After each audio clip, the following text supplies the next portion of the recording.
Sweet Tooth. No. Think about the children. No.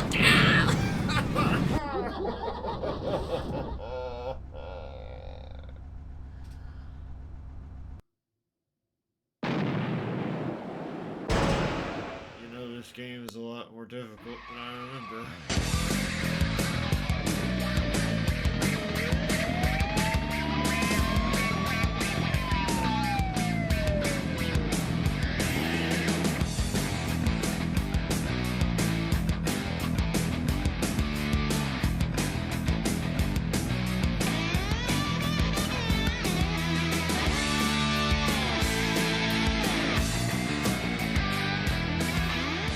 Twisted Metal 1.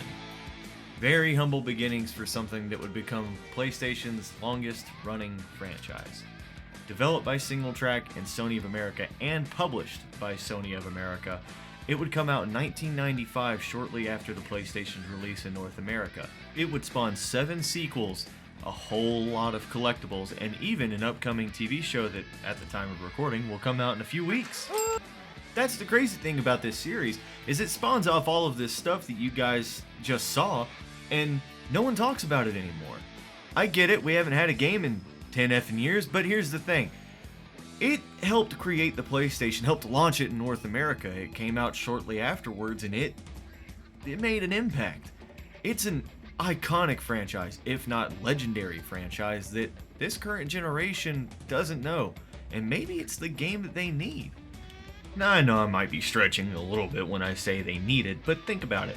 A lot of the games that we get nowadays are really, artsy is the word I would use. Not that I don't like them. You play the new God of War and you're going to get a good message and all this, that, and the other, and get a great story that's really well written and get really good graphics and really good this and really good that. And I mean just AAA, 10 out of 10, down to the minute detail, perfect. The thing with Twisted Metal is I think that it's a game that where there's not really a story. There's not really much. It's built around a gameplay loop, and a gameplay loop that is extremely addicting, that even almost 30 years later, close to it, about 2 years shy, about 30 years later, it's still just as fun as it was. The recording you're watching right now is me playing the game, and I mean, look at me, I'm having fun. I'm giggling, I'm laughing, and I cannot stop playing this. You know why? Because it's fun. The gameplay loop is fun, the art style is fun, the sound effects are fun, and look at me. I'm having so much fun playing this game. Until now. Don't worry, Drake. You'll beat this arcade climb. Now let's get really into the nitty-gritty and get talking about Twisted Metal 1. But where should we start? Let's start before the beginning and go to 1994.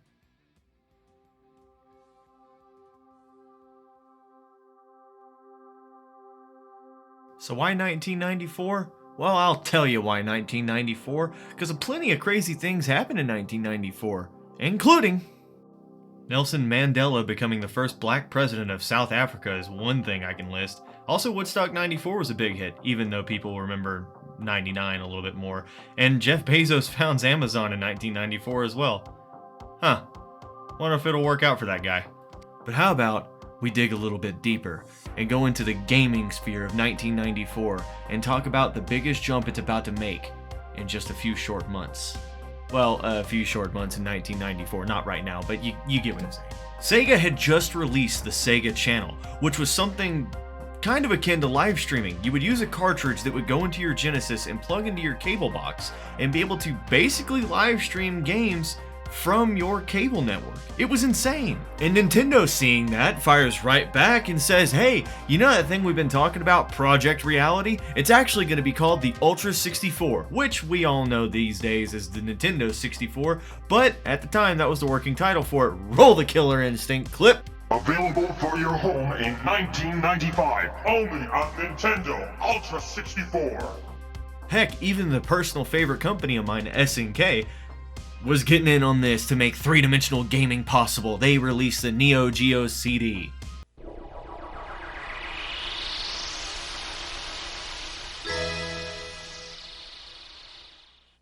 And I know what you're thinking, God, when is this guy going to actually talk about Twisted Metal? Well, something else happened in 1994 that was insanely important for Twisted Metal to be a thing.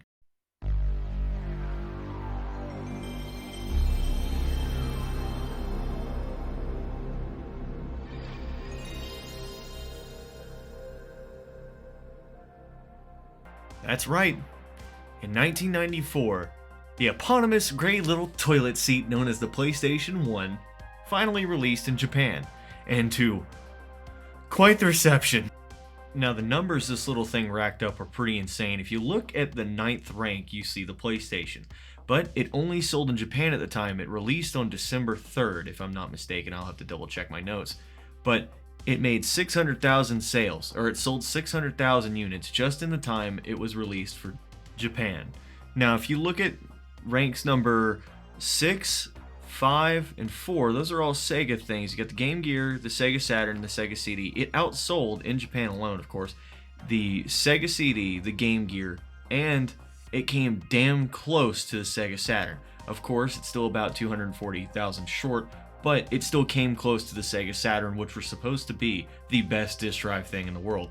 Of course, it wasn't going to come anywhere near the Super Nintendo or the Game Boy. I mean, look at its numbers, it ranked 3 and 1. And heck, the PlayStation, if you want to look at number 2, the Mega Drive / Genesis, only in Japan, it outsold everything.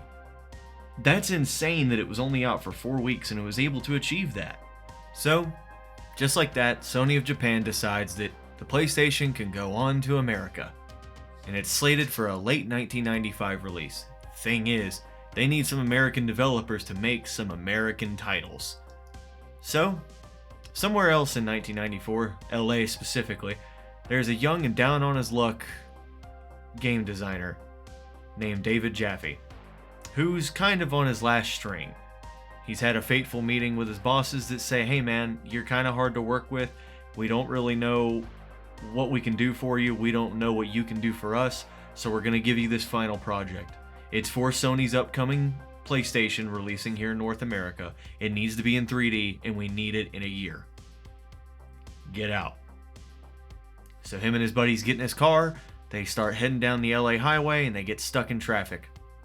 Frustrated from all of the stress of possibly losing his job, David Jaffe turns to his team and goes, man, wouldn't it be nice if we could put guns and shit on this car and just blow all these fuckers away? Just like that, the idea for Twisted Metal was born.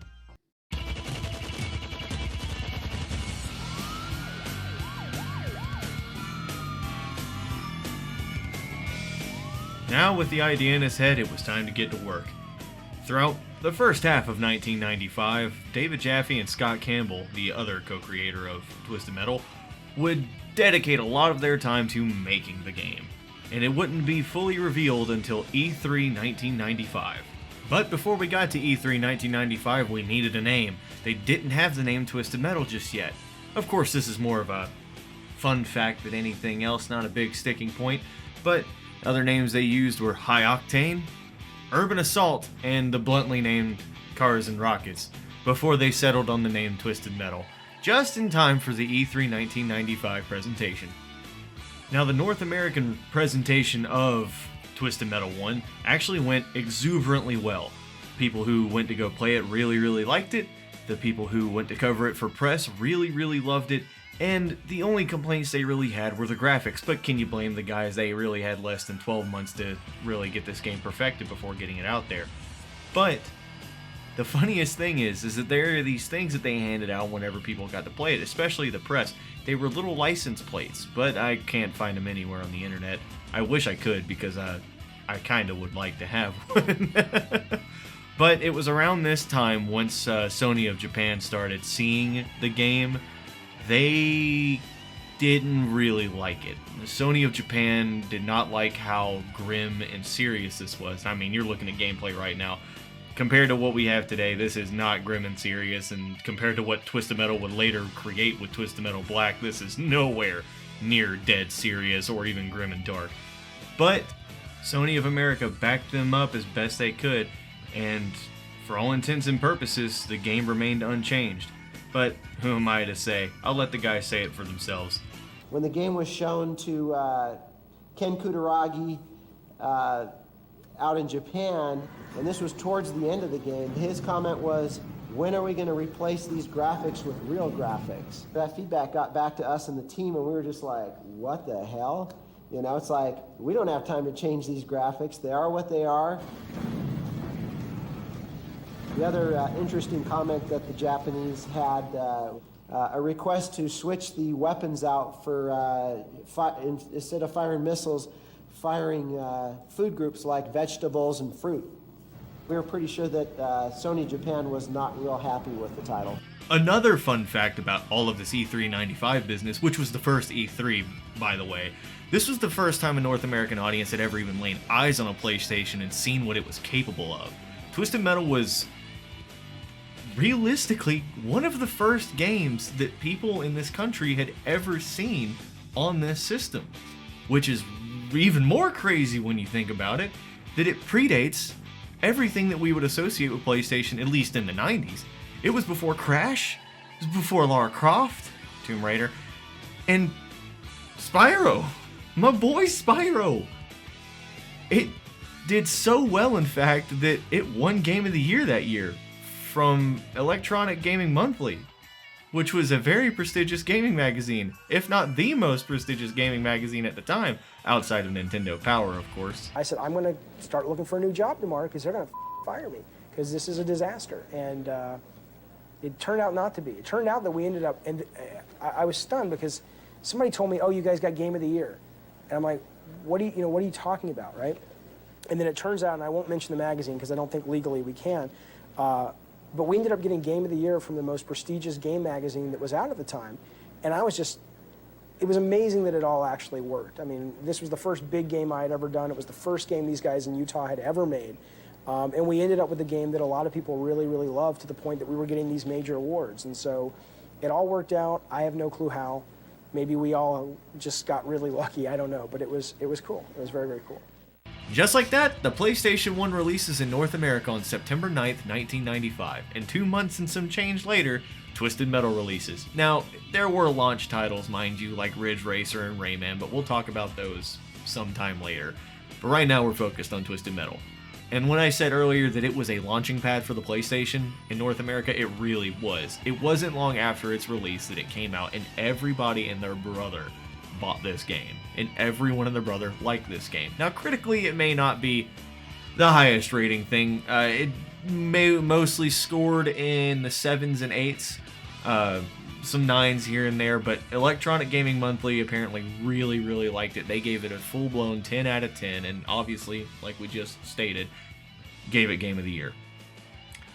With all of this history out of the way, I think it's time that we finally talk about Twisted Metal 1 after this short commercial break.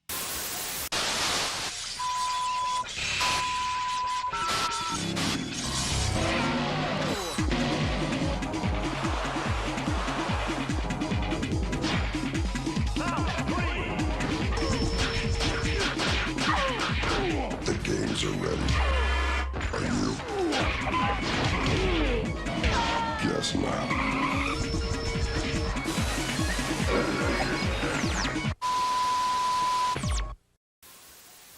From Sony's PlayStation come the greatest hits, all your old favorites. Like the soft sounds of swarming missiles. And the gentle crack of Sophia's whip.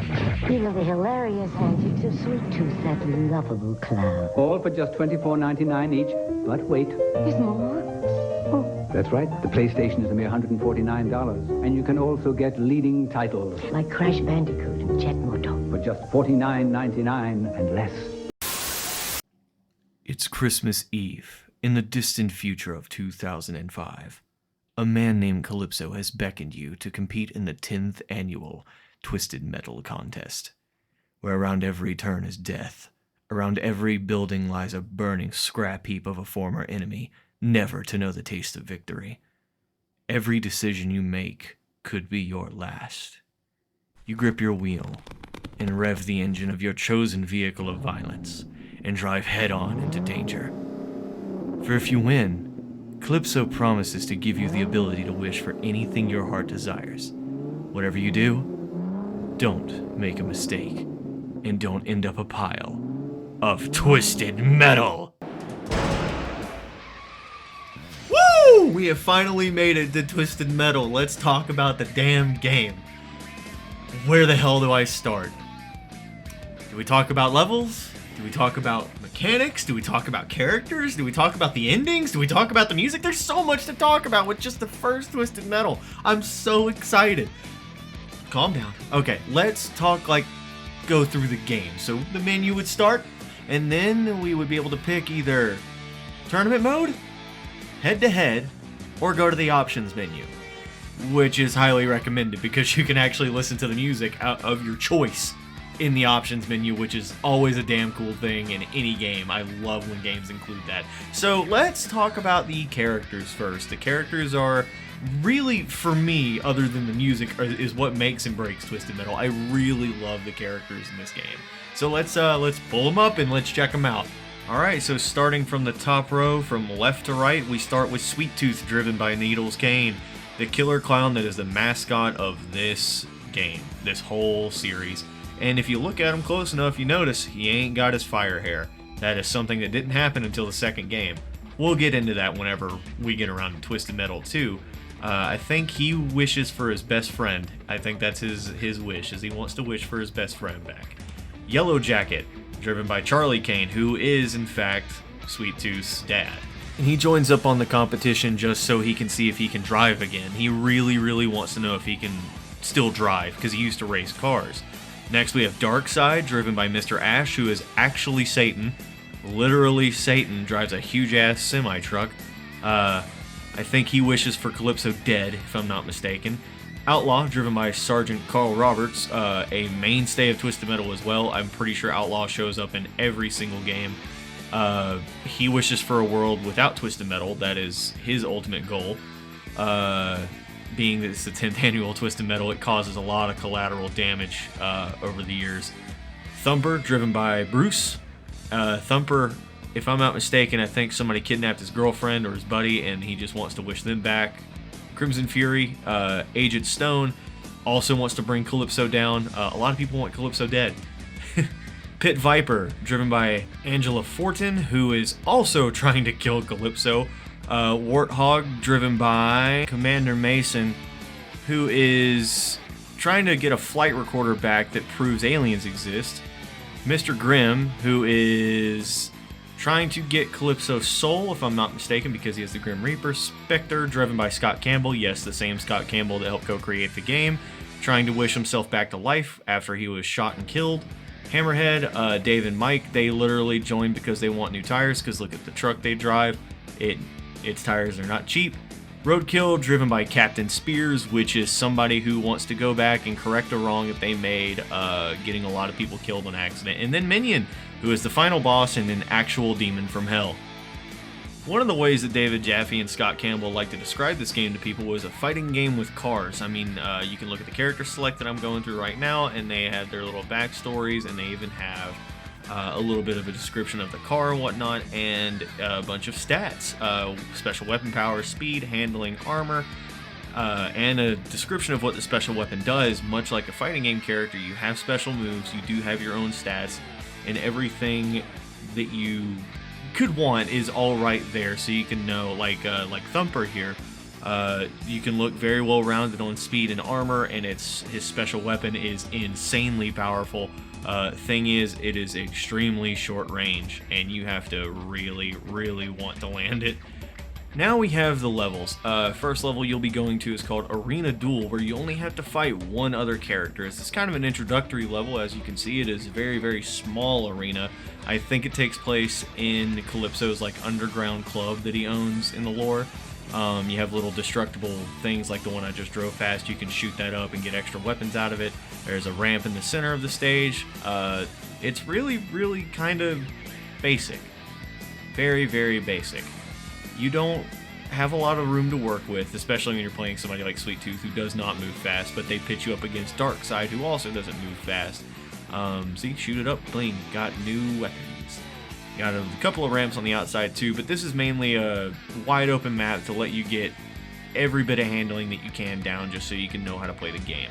The game doesn't thrust you into a highly complicated area right out the gate, so, you know, it's a little forgiving. And then we have Warehouse District Warfare, the second arena, where, if I'm not mistaken, you go up to 3 enemies. Need to take all 3 of them out to move on to the next stage.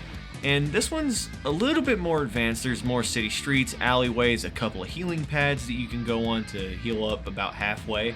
A lot of item pickups here, a bunch of ramps here. There is a nice open parking lot, kind of. I think I'm heading in the direction I was going in. Oh no, I got froze. This probably will not turn out good for me. Oh no. Anyway, yeah, it's a little bit more of a step up. There's a lot more alleyways, a lot more turns. You really need to get your handling down. It's very much a step up from the last arena, but not hard to wrap your brain around. It's a lot more technical, and it's also where they introduce something that we'll get into a little bit later.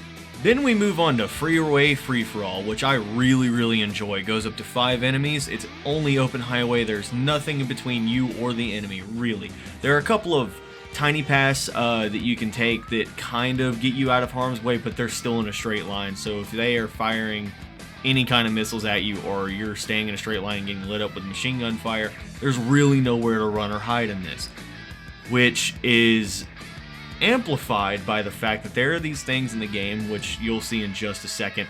That's a healing pad, so you can heal up the half health that I was talking about a second ago. But there are these things in the game called referees. Now, referees are supposed to watch over the tournament. Just ran one over. There's another one right there. They stay on the side of the roads in this one. Some will be in the dead middle of it. They will constantly light your ass up with gunfire or missiles. And you know what? This is something that didn't appear in any other Twisted Metal, because I'm telling you right now, Twisted Metal 1 wants your ass, and it's gonna get it, whether you like it or not. So I get why they're there. They're there to keep the pace of the game at 110% at a breakneck pace, so you can never ever have time to wipe the sweat off your brow and keep moving. That's why they put 4 healing pads on this level. It's to keep moving and keep doing stuff. Always picking up items, always chaining turbos, always killing referees, and hope to God that you have enough space and are able to aim the car in just a way to be able to get your shit lined up and take people out. That being said, I said earlier, you go from 3 enemies in a very tight space to 5 enemies in a very open space. It is a huge step up from the last arena, and I'm not gonna lie to you, full transparency, had to play this game on easy. I tried on medium and could not get past this level. Could be a skill issue. I don't care if it's a skill issue. I'm trying to have fun while playing this, and I needed to be able to get gameplay recorded so I could talk over it like I'm doing right now. I was so angry because I wanted to play Spectre. Spectre is the character that I've always played. It's a Corvette, fast, everything you would want. And even on this level, I could not play Keep Away enough without dying, so I had to pick Sweet Tooth and or Hammerhead because they just had better health and it worked out better for me, even on easy. So, recommend if you pick this up on the PS5 and start playing it now that it's been added to the Classics collection, I would try playing it on easy first so you can get a feel for the game and then go into medium. But, yeah, that's Freeway Free-For-All. Let's get on to the next stage. The next one we have is River Park Rumble. Now this one is kind of like the Warehouse District Part 2. You have an ice rink that I just drifted over. A bunch of jumps all over the place. There's a lot more turns in this one, a lot more alleyways to go down. It's a more complicated version of the Warehouse District Warfare map. You have kind of this 2 sides of a river. And both sides kind of like a Warehouse District. You have all the streets and stuff like that, but here in the dead middle you have a bunch of bridges, a river, an ice rink, nice big open area for you guys to lay waste to each other, and you have 6 enemies in this one.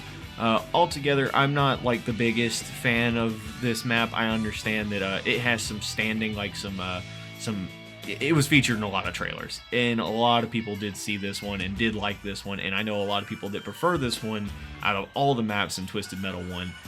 Not me. I'm not, I don't particularly like big open maps in Twisted Metal. I really like my maps when they are semi-condensed and give you a lot of ways to get away and, you know, do a lot of turns and stuff. Because it feels real great when you whip around a turn like I just did and pull a Yui and start shooting everybody. That's my favorite feeling in the world when I play these games. So having these big open areas in the middle of the map really create a lot of problems especially for this game, because in Twisted Metal 1, 2, 3, 4, Small Brawl for most of them, and I will not go over this point again in the later episodes of this retrospective series, all of the AI wants to kill you. They might battle each other a little bit, but nothing that's considerable. They might like dink each other a few times and then go about their merry way, but for the most part, all 6 of the guys that are in this arena with you, they want you. They're going to kill you. And whenever you have a map like this where you do have these side streets that you can go down and get away and whatnot, but that big open area in the middle, I've never liked having that there. With Twisted, like I said earlier, I like my semi-condensed maps, but I also like maps that aren't too much of a mix-up. When you got ones like these where your alleys are on the outside and the big open area in the middle, I mean, strategy tells me to stay out of the big open area, don't go into no man's land, and stay out here on the outskirts and stay where I can have cover and where I can turn into any street that I need to and all that good stuff. Freeway Free-for-All does it a little bit better because it's a whole street that's like that. It's nothing but a highway. You have nowhere to go, but that's the point of the map. I don't really get the point of this stage.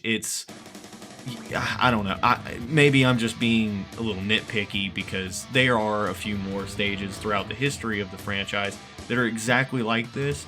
And I can't say much about, I rest my laurels in the semi-condensed maps, but on the same hand, I'm a big supporter of Twisted Metal 2012, but it's nothing but insanely huge maps with big open areas, so, it is what it is, I guess. The most iconic level in this installment of the franchise, Assault on Suburbia, where you basically have an entire city to run around in. You got a little bit of the freeway free-for-all. You can see me driving down it. There's a big open area in the middle that's like it's like the LA River, if I'm not mistaken. It's supposed to be the LA River. And there's also a suburban neighborhood that you can run through too, getting a little bit of that warehouse district warfare. So this one has a little bit of everything. So I can't complain too much about the big open area in the middle because it has, it's 2/3 what I like about Twisted Metal. It's an area where if you get yourself in there, you gotta keep moving and doing shit.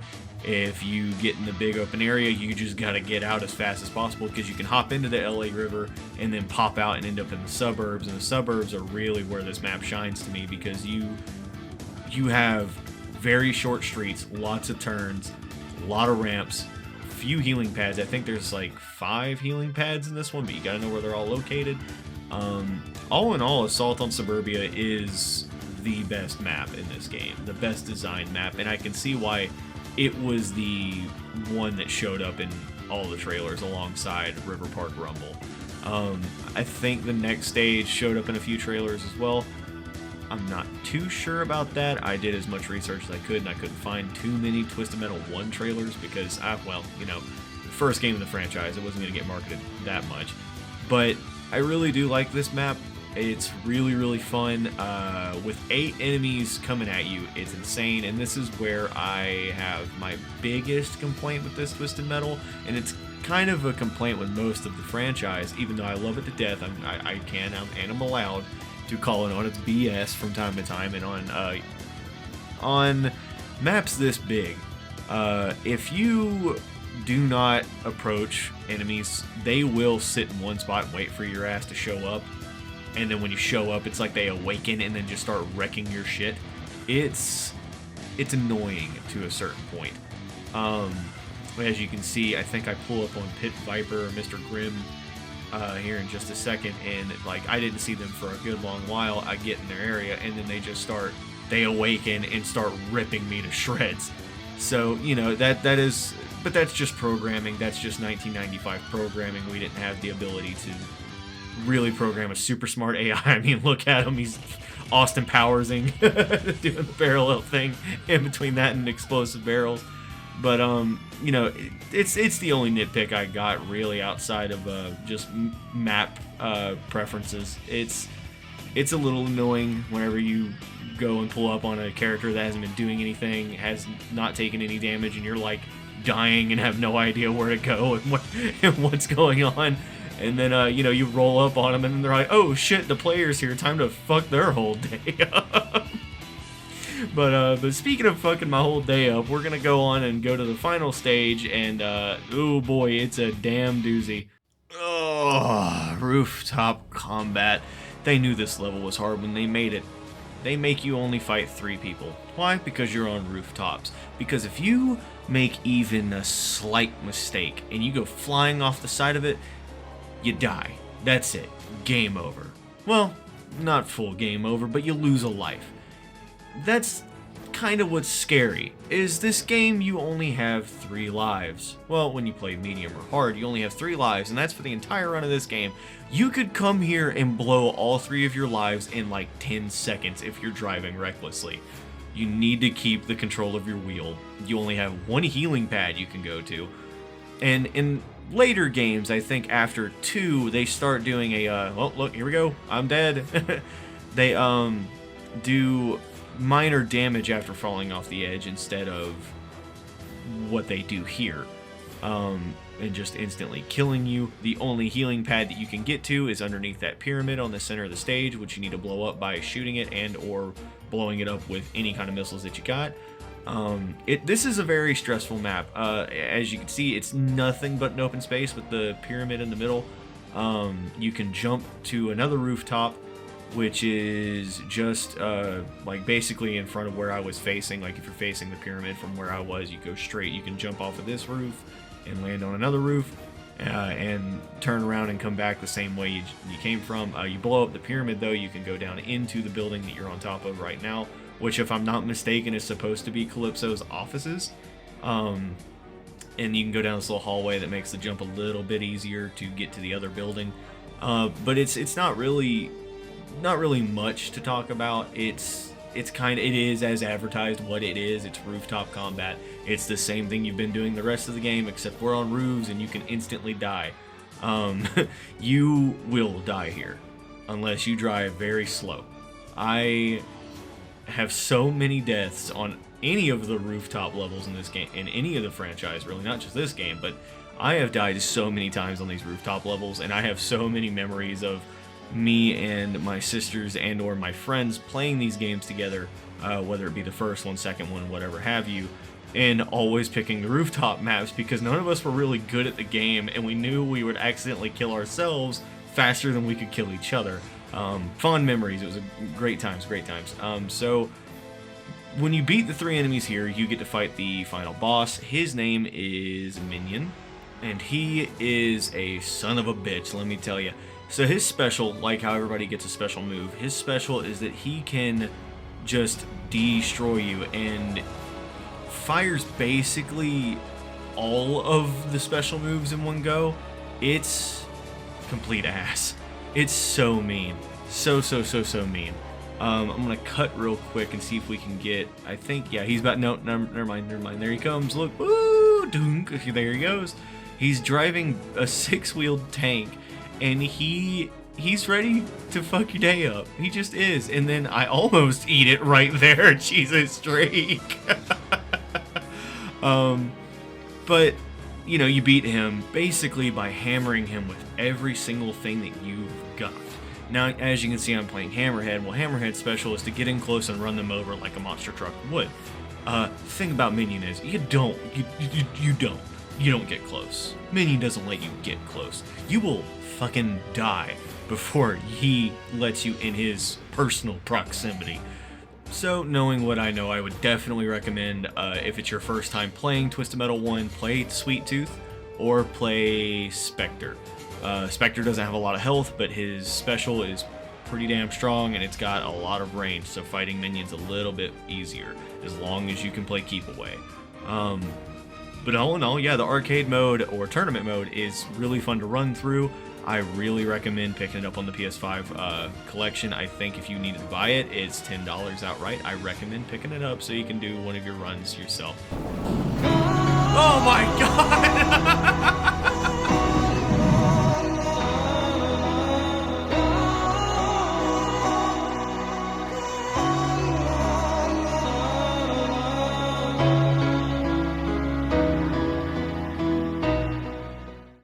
Well, enough feeling sorry for myself after that devastating loss.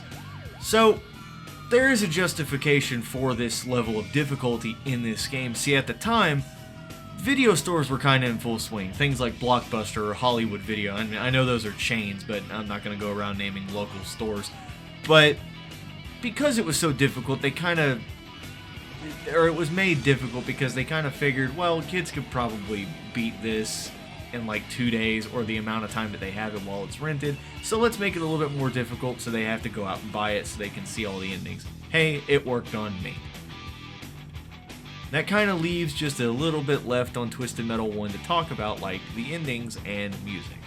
I'm going to go ahead and talk about the music because it's a little bit easier to talk about, it's a little bit quicker to talk about than what we just covered. So with the music of Twisted Metal, it's in the name. It's metal, or like a southern rock metal, kind of like a Pantera, if you will. But I've always really liked the music of the first game. Nowhere near what I would say is the best soundtrack. I would say it's probably my top 5 soundtracks for the Twisted Metal franchise. Realistically, I think Black has the best soundtrack. It is no metal whatsoever, but the orchestrations in it's really good. I'll talk about that music super in depth when we get to Black. But one of the things that this game did do was dynamic music. If you go to the Assault on Suburbia level, whenever you're not near any enemies, it kind of plays a calmed down version of the track where you still hear the harmonicas and like a slower version of the drums and a little bit of guitar, but it's got undertones. It's kind of calm. It's very, what's the word I'm looking for here? Dreary. It's like a Resident Evil save room theme. It's letting you know that you're out of it right now, but you're gonna go back. You're gonna get back in that shit, and you're gonna deal with it. And whenever you see somebody, the metal kicks back in, and you start running, boy.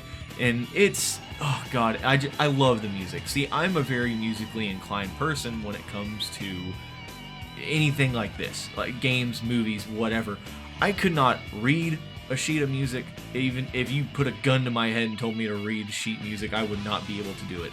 But I love music, especially in video games. It can make or break a product for me.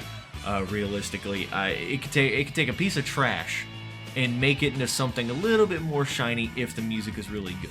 I love music. This franchise has some of the best music that's ever been put into a video game. And I could go on and on and on, but we're going to make the music section in Twisted Metal 2's video a little bit more in depth, because it gets a little bit crazier. It's not just one genre, it's got a bunch in one go. So we'll analyze it a little bit more in depth when we get to Twisted Metal 2. But for now, let's talk about the endings of Twisted Metal 1, because they are kind of legendary unto themselves. So yeah, the endings for Twisted Metal 1 are kind of very basic. They're just these rolling, scrolling text screens where you read your ending. They're not really all that special, and every character has their own unique one. But if you want me to be completely honest, this is kind of the least interesting part of the game.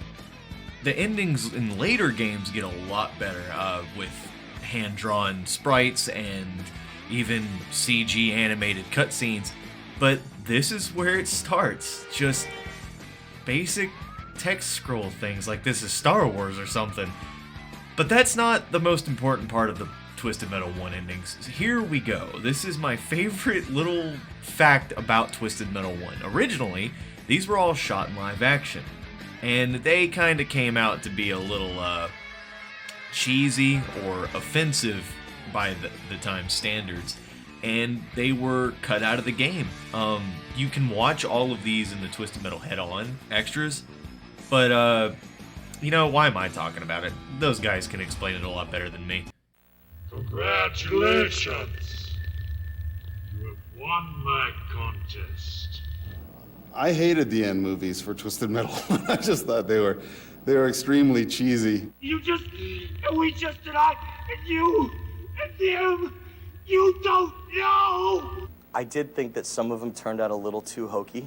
I am the winner, and you are my prize. If the movies somehow had wound up in the game, it might have hurt Twisted Metal 1. I didn't realize any of this at the time. I thought I was making, my calling card into Hollywood. You'll drive forever. What do you say, Mr. Cage? Sounds good to me, baby. They were terrible stories, and they were terribly written. I think that was part of the charm and appeal to him. But first and foremost, I think some of the content was very offensive to some of the people on the team. And here we are at the end of it all. My first retrospective being Twisted Metal. And it's kind of a big game for me personally, and, well, the PlayStation in general. Without that game, it wouldn't have launched, and we wouldn't have later got games like Crash Bandicoot, Tomb Raider, or Resident Evil, which, oh boy, we'll get to that someday. But as it stands, Twisted Metal 1 got Game of the Year, became a legendary game, and was followed up by an even better sequel, which we'll get to. I guess my final statement on this is that Twisted Metal 1 may not be the best in the franchise, and it may not be the greatest game ever made, but it is something. It's a stepping stone. Is it as wild and bombastic as Twisted Metal 2? No. Does it have all the Rob Zombie music from Twisted Metals 3 and 4? No. Is it as refined to perfection as Twisted Metal Black? No. No, it's none of those things. But it is a stepping stone. And it is something that, without it, we wouldn't have the rest of the franchise. I mean, duh, it's the first game. But it's fun still. It may kind of handle like shit, and it may play a little shit, and it might be trying to kill you even harder than the rest of the franchise ever will. But it was its first time. It was the first game of its kind. It was the first in the genre. They created the genre of car combat. And for their first try, when you look at it with that lens, it's pretty damn good first try. And now you can play it on PlayStation 5, and feels great to play. So fun to play. So, all in all, go give Twisted Metal 1 a shot. It's out there now. It's way more available than it ever has been. And enjoy it. But between you and me, play Twisted Metal 2. Well, this is Drake with Forever Casual, and I hope to see you guys later. Thanks for watching.